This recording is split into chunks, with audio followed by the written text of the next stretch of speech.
We have the lunar eclipse at 5 degrees of Libra, happening on March 25th at 12 a.m. Pacific, which is 3 a.m. Eastern Time. Check your local time to see when this lunar event is occurring for you. And not only is it a lunar eclipse, it's the first full moon of spring. March's full moon is known as the worm moon, and for obvious reasons. This lunation got its name from ancient and native tribes who were observing what was going on during this time of year, and because spring tends to bring in new life, in other words, the emergence of life, which we can observe through the plants that are starting to grow, and also the earthworms that are finally coming up from the soil. So this is our indication that spring has sprung. Spiritually, this can indicate a time where you're emerging from a stagnant phase or beginning a new phase in your life and starting to experience slow progress. So whatever prevented you from blooming will soon be in the past. Also, it's a stage where you might start seeing some signs that things are finally looking up. It's an odd phrasing of words saying that around the lunar eclipse because that's generally not the association with lunar eclipses. Lunar eclipses can be harsh, and this one is no different energetically, especially with the transits going on and everything else with this Mercury pre-shadow situation. It's not to say there won't be some easy things because the vibes on the graph are reflecting some of the more harmonious tones that will occur during this lunar event. Some of those harmonious energies popping up will be good luck, romance, and social energy. But we also have imagination and confusion and psychic vibes occurring up until about the 26th. So there may be some joy in the air, there may be some fortunate opportunities, you may be in the mood to be more social, you may be in the mood to just be around people,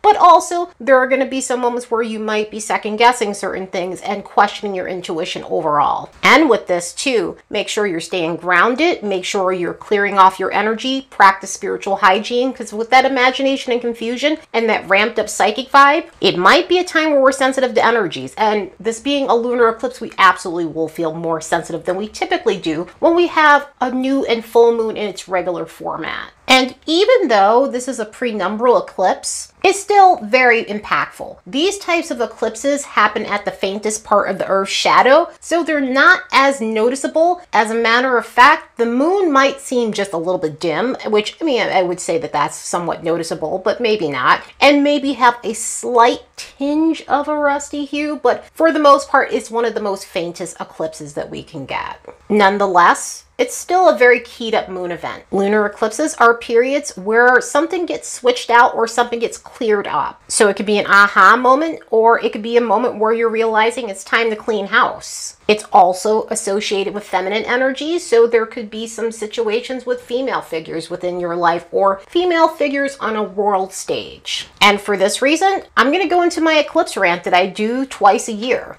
Technically 4 times a year, I mean, because we're counting the solar eclipses as well, but a couple of times a year I go into this thing where I don't do the reflective questions the way I would normally do when I'm creating these new and full moon podcasts. And the reason why I don't is because during lunar and solar eclipses, we don't want to set intentions and we don't want to manifest. This is not a time to do that. This is a time of pause. And this is because this is a clipping of the light. This is a changing of the light of the luminaries, which are very vital energies to us. So we don't want to do anything like manifesting or setting intentions because it may not go the way we want. It's equivalent to a software update or rebooting your computer because you're putting in a new operating system. And while you're doing that, you wouldn't load a video game or try to surf the web because otherwise it may cause some glitches. So that all being said, please don't manifest during eclipses. This is a time of the thinning of the veil where certain types of energies come in and not every energy is welcome or going to be constructive for you. So if you're planning on setting intentions or manifesting with moon energy, I would wait until about April 12th, April 13th or so. But remember, we also have a Mercury retrograde occurring around that time too, and Mercury is in pre-shadow currently, so any type of intention setting and manifesting is just not good under these astrological conditions. The astrological weather is just not great or ideal right now. Okay, end of rant.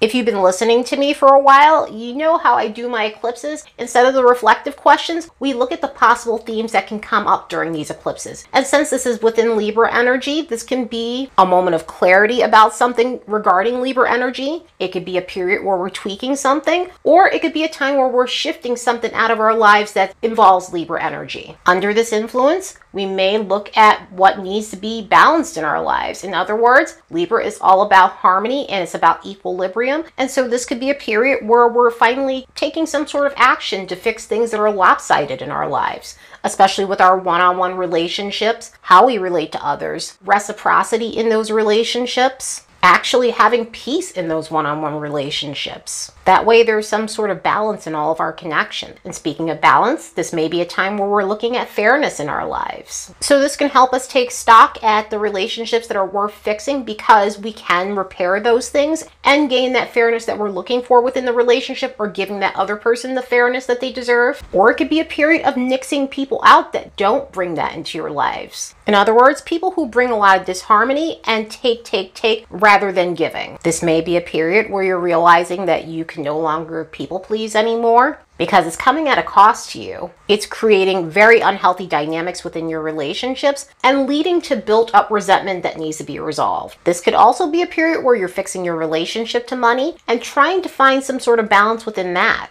Overall, it's just a time to make concessions for the people, things, and opportunities that bring you value, happiness, and peace in your life, so you can move forward from the things that don't allow you to have equilibrium in your world. Let's look at these transits and see what we can expect from this lunar event. As a reminder, don't forget to like and subscribe, because it helps this channel grow. And if you'd like to support the work of this channel, you could do so by buying me a fresh cup of coffee. There's a link in the description box below. Energetically, this lunar event has some edge to it.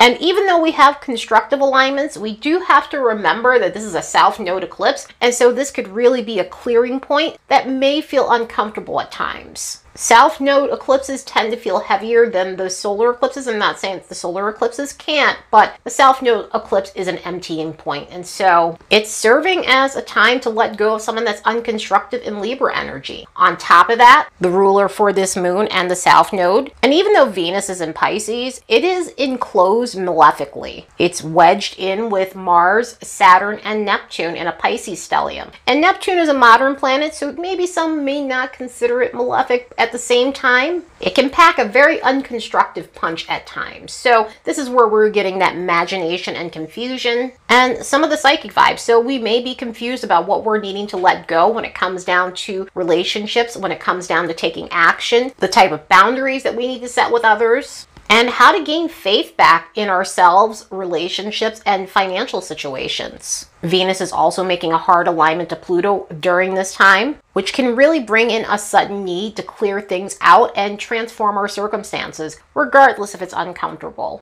One of the saving graces for this could be the fact that Venus is connected to Jupiter and Uranus in a very harmonious alignment. So this can offer us a sudden solution on what path to take that's going to help us in the long term in terms of gaining progress and having some sort of reliability in our lives, especially when it comes down to relationships and financial situations. Saturn and Jupiter are making a hard alignment to the South Node. They're making a yod to the South Node, which may bring to our awareness where we lack insight when it comes down to responsibility in relationships and other one-on-one unions. And it might bring to our awareness where we're reckless in these situations, where we lack any regard, where we may be somewhat arrogant, or we're just not willing to budge. So it could also bring up a lack of compromise and stubbornness within those unions. On top of that, the luminaries are making complicated alignments to Uranus and Neptune. And even though this is about making changes, some of the changes we need to make, we need to take our time with making it. This is about getting started with making the changes, but that Uranus-Neptune situation may rev up impulsivity and just this sudden urge to get away from the problem without having all the details and the necessary strategy to make sure that it goes in our favor.